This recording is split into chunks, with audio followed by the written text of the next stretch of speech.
hello बंधु बान्धवीসকল কি খবৰ বাৰু ভালে আছে নে মোৰ আজি কিন্তু ভাল নহয় দেই কিয় জানে নে হাজবেণ্ডে আনিলে এয়া বৰালি মাছ 1 কেজি আনিছে বৰালি মাছ আৰু পিছকিটা ইমান ডাঙৰ ডাঙৰ নহয় আৰু বৰালি মাছ ফ্ৰাই কৰোতে মোৰ অৱস্থা কি হ'ল আজি মই কান্দি গলোগে মানে হেহৰি বৰালি মাছে হে ভগৱান আৰু নানিবা আৰু দে মই কৈছো আৰু নানিবা বলো ইমান বেছি ফুটিলে মানে আপুনিটো বৰালি মাছ এনেকে ফ্ৰাই কৰিব নোৱাৰে ন ঢাকনিখন লগাইটো ফ্ৰাই কৰিব লাগিব বাপ ৰে বাপ ঢাকনিখন একদম উৰুৱাই নিউ হৈছে কেনেকুৱা ফুটিছে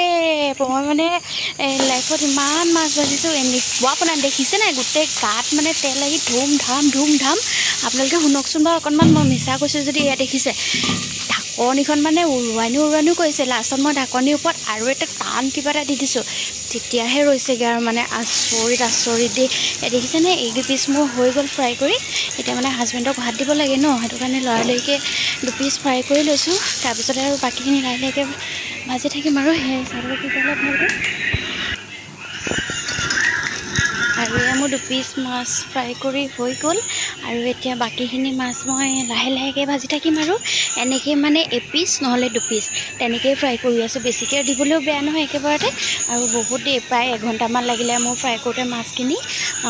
ইমান ফুটিলে জীৱনত মই এনেকুৱা এটা কাণ্ড হোৱা নাই আৰু মোৰ লগত আৰু বহুত ভয় লাগে দেই বহুত ভয় লাগে খাবলৈ কিন্তু বৰ ভাল দেই ইমান ধুনীয়া ইমান তেলি ডাঙৰ আছিলে মাছটো খুব ধুনীয়া খাবলৈ কিন্তু বনাবলৈ হ'লে হৰি কোনোবাই বনাই দিলেতো ভালেই লাগে খাই যদি কোনো বনাই দিয়া মানুহ নাই আৰু হৈছে আৰু এইটো পিচটো মই ফ্ৰাই কৰি উলিয়াই ল'লোঁ বাকীখিনি আৰু কৰি আছোঁ আৰু লাহে আপোনালোককো অকণমানকৈ দেখুৱাই আছোঁ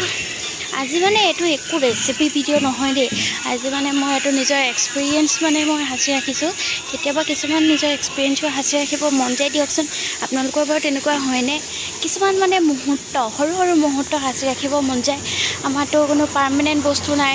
মোবাইলটোত সাঁচি ৰাখিলেওতো কেতিয়াবা ডিলিট হৈ যাব বা ফৰ্মেট মাৰি দিলেতো চব গুচি যাব তো ইউটিউবতে অকণমান মানে নিজৰ এক্সপিৰিয়েঞ্চ বুলি মানে এইবিলাক ৰাখি থৈছে আৰু সৰু মুহূৰ্ত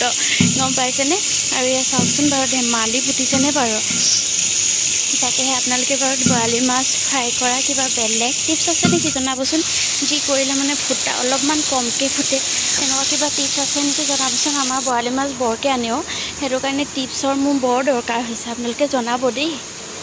আৰু সেয়াই আৰু সৰুকৈ হ'লেও ভিডিঅ'টো আপোনালোকলৈ বুলি আগবঢ়ালোঁ ভিডিঅ' আৰু এয়া ফাইনেলি মোৰ বৰালি মাছখিনি ভাজা হৈ গ'লগৈ আৰু বেয়া কষ্ট খালোঁ দেই এনেকুৱা মানে বৰালি মাছ ফ্ৰাই কৰি আজি নিচিনা কষ্ট খোৱা নাই ইমানেই ফুটিছে সৰি ঢাকনখন যে দি দিছোঁ সেইখনো মানে উফৰি যাওঁ কৰিছে মানে ইমানেই ফুটিছে তো আমিতো খালোঁ ভাত আৰু সেয়া আপোনালোকক দেখাইছিলে ভাত বহা আৰু এইখিনি এতিয়া মই ৰাতিৰ কাৰণে থৈ দিম আৰু তেতিয়াহ'লে বাই বাই আজিলৈ পুনৰ এটা সৰু নতুন ভিডিঅ'ত সকলোকে লগ পাম আশা কৰোঁ মোৰ মাছ বজাৰখিনি চাই আপোনালোকে ভাল পালে কিন্তু এইটো মানে মই একো ৰেচিপি বুলি দিয়া নাই আচলতে সকলোকে কৈ দিছোঁ মই মানে এইটো এক্সপিৰিয়েঞ্চ বুলি দিছোঁ কেতিয়াবা এক্সপিৰিয়েঞ্চবিলাকো সাঁচি থ'ব মন যায় ন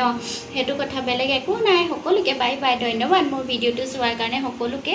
আৰু বাই বাই তেতিয়াহ'লে